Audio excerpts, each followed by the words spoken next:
হরে কৃষ্ণা, রাধে রাধে। নমস্কার সুধী ভক্তবৃন্দকে রিমিস ভার্সন চ্যানেলের পক্ষ থেকে সকলকে স্বাগত জানাই। আশা করছি ঈশ্বরের আশীর্বাদে আপনারা সকলেই ভালো আছেন, আমিও ভালো আছি। আমরা ব্রহ্ম মুহূর্তে অনেকে উঠি, আবার অনেকে উঠতে পারি না। ব্রহ্ম মুহূর্তের সময় অর্থাৎ ভোর 3টে থেকে 5টা পর্যন্ত সময়কেই ব্রহ্ম মুহূর্ত বলা হয়ে থাকে। কিন্তু এই ব্রহ্ম মুহূর্তের সময়ে বিশেষ কিছু কাজ যেগুলো করা একদমই উচিত না। এই সমস্ত কাজগুলি করলে আয়ু কমে যেতে পারে, সাথে সাথে শরীরে বাসা বাঁধতে পারে রোগে, এবং পরিবারে নেতিবাচক শক্তির প্রভাব দেখা দিতে পারে। তাই ব্রহ্ম মুহূর্তে বিশেষ কিছু কাজ যেগুলো করা একদমই উচিত নয় আমাদের। আজকের আমার আলোচনার বিষয় এটি, এই ব্রহ্ম মুহূর্তে কোন কোন কাজগুলো একদমই করা উচিত নয়। হিন্দু শাস্ত্রে ব্রহ্ম মুহূর্ত সময়কেই অত্যন্ত শুভ বলে মনে করা হয়। এই সনাতন ধর্মে ব্রহ্ম মুহূর্তে বিশেষ কিছু কাজ করার পরামর্শ দেওয়া হয়েছে, তবে এই সময়ে কিছু কিছু কাজ করা বর্জিত। প্রাচীনকালে সকলে ব্রহ্ম মুহূর্তে উঠে ঈশ্বর বন্দনা করতেন।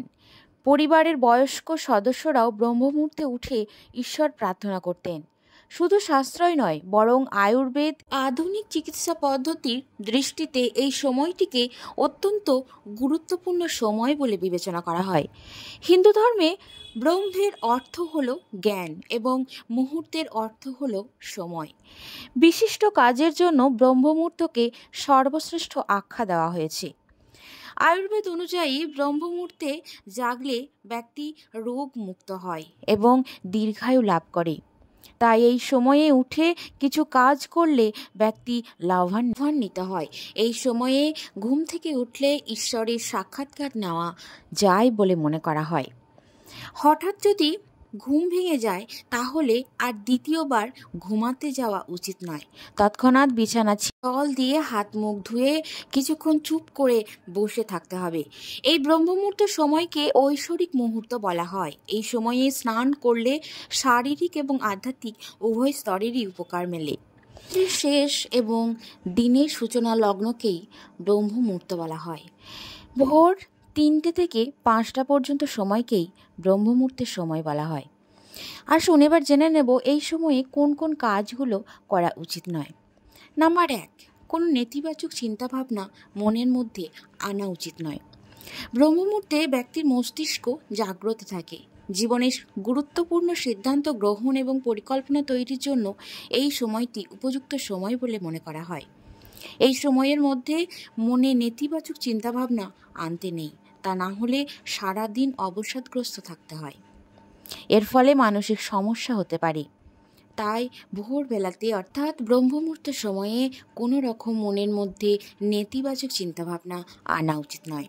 নাম্বার 2, প্রণয় সম্পর্ক ব্রহ্ম মুহূর্তে ঈশ্বর বন্দনার জন্য উপযুক্ত। এই সময়কে অত্যন্ত পবিত্র বলে মনে করা হয়। এই সময়ের মধ্যে প্রণয় সম্পর্ক গড়ে তোলা একদমই উচিত নয়। আয়ুর্বেদে এই সময়কে যৌন সম্পর্ক স্থাপনকে নিষিদ্ধ ঘোষণা করা হয়েছে। তা না হলে শরীরে রোগের প্রকোপ দেখা দিতে পারে, আয়ু কমতে পারে এবং পাশাপাশি পরিবারের নেতিবাচক প্রভাব দেখা দিতে পারে। নাম্বার 3, খাবার খাওয়া একদমই উচিত নয়।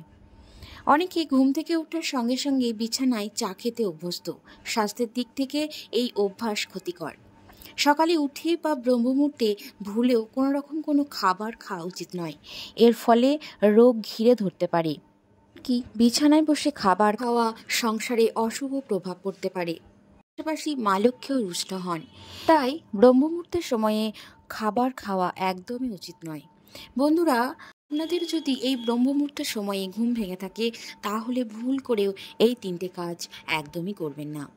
আসুন এবার জেনে নেব এই ব্রহ্ম মুহূর্তের সময়ে কোন কোন কাজগুলো করা উচিত।